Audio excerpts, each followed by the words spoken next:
संसद के गलियारों में फिर से गर्ज उठी आवाज, सवालों में उलझा सच और सच में उलझा राज। ऑपरेशन सिंदूर था शौर्य का प्रतीक, पर राजनीति ने बना दिया उसे विवादों का ताज।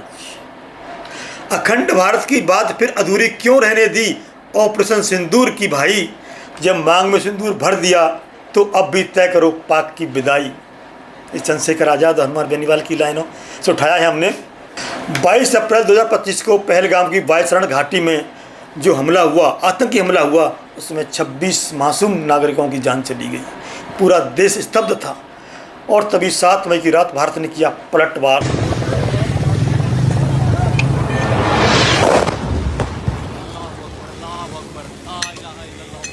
ऑपरेशन सिंदूर। लेकिन इस सैन्य कार्रवाई से बड़ा संग्राम संसद में हुआ। सत्ता पक्ष ने कहा ये था निर्णायक जवाब। विपक्ष ने पूछा 22 मिनट में मिशन पूरा कैसे हो गया, क्या अमेरिका ने सीज फायर कराया।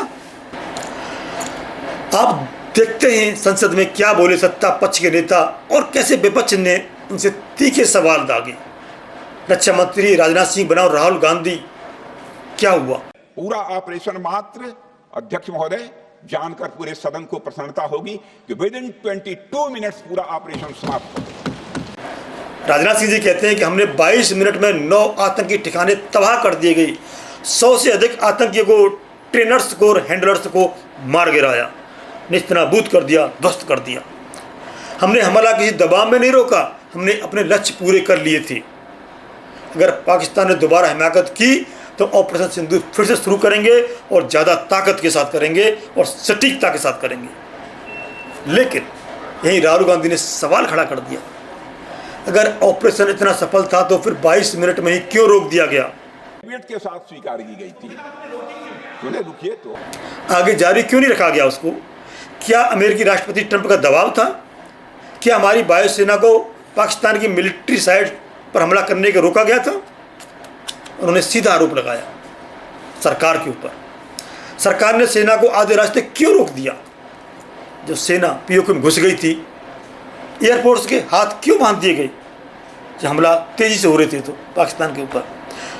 फाइटर जेट गिराए गए, लेकिन इनके लिए सरकार जिम्मेदार है, सेना नहीं। और कितने गिरे आप बताएंगे नहीं, राहुल गांधी का प्रश्न था। प्रधानमंत्री नरेंद्र मोदी जी ने जवाब दिया, किसी भी विश्व नेता ने हमें ऑपरेशन रोकने के लिए नहीं कहा। दुनिया के किसी भी नेता ने भारत के ऑपरेशन रोकने के लिए नहीं कहा। उपराष्ट्रपति पेंस 1 घंटे तक मुझे फोन करते रहे, लेकिन मैं सेना की मीटिंग में बिजी। अमेरिका के उपराष्ट्रपति जी ने मुझसे बात करने का प्रयास किया। वो घंटे भर कोशिश कर रहे थे, लेकिन मेरी सेना के साथ मीटिंग चल रही थी। बाद में उनको फोन पर बात की, उन्होंने बताया कि पाकिस्तान हमला कर सकता है।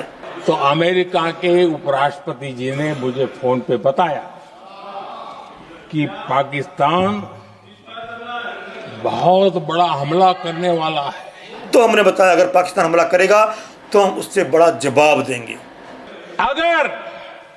अगर पाकिस्तान का ये इरादा है तो उसे बहुत महंगा पड़ेगा। मोदी जी ने कांग्रेस को भी लपेटा। जब पूरी दुनिया भारत के साथ थी तब कांग्रेस सवाल उठा रही थी। पाकिस्तान की बात पर कांग्रेस का नैरेटिव एक जैसा क्यों लगता है। इससे सेना का मनोबल गिरता है। आप सर्जिकल स्ट्राइक पर सवाल करते थे, बालाकोट पर भी, और जब ऑपरेशन सिंदूर पर भी। ये कांग्रेस की नियति है क्या।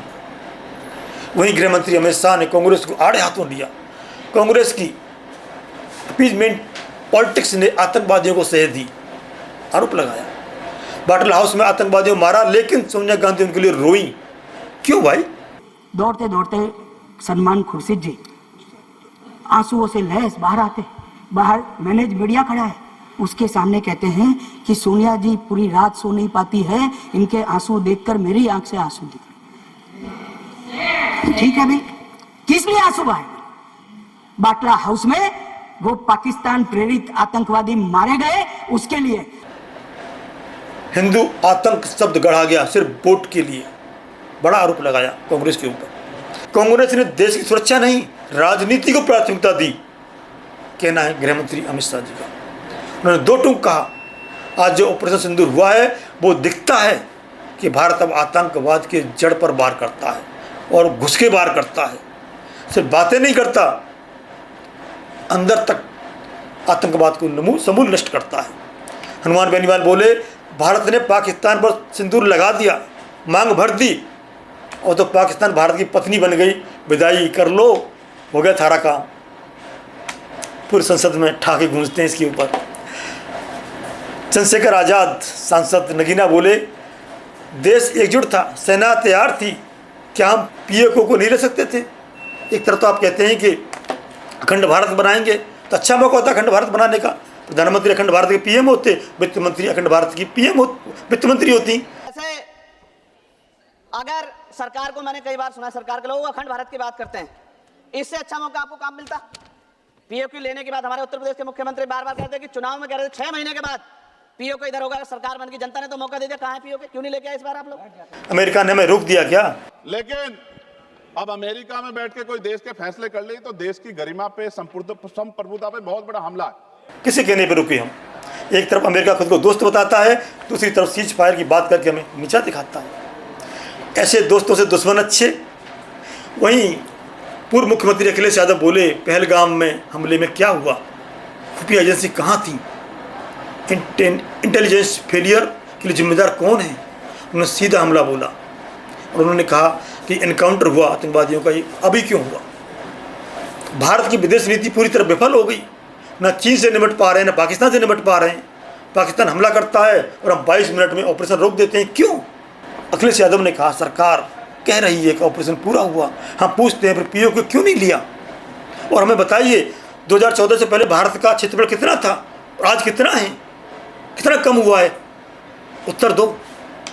सत्ता पक्ष का दावा, ऑपरेशन सिंदूर में हर लक्ष्य हासिल किया गया, पाकिस्तान के आतंकी ढांचे तबाह कर दिए गए, भारत अब नई लक्ष्मण रेखा खींच चुका है।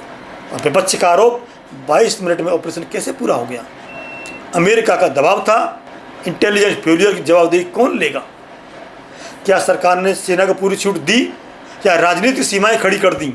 अब सवाल आपसे है, ऑपरेशन सिंदूर पे आप क्या समझते हैं? सत्ता पक्ष सही बोल रहा है या विपक्ष के सवाल उठाना सही है? यह लोकतंत्र का हिस्सा है, आप कमेंट करें, अपनी राय जरूर बताएं। हाँ, यह मत भूलिए यह सिर्फ संसद का मुद्दा नहीं, इसकी सुरक्षा का सवाल है। हमें कमेंट करके अवश्य बताएं। बने रहें द पिलर के साथ। नमस्कार।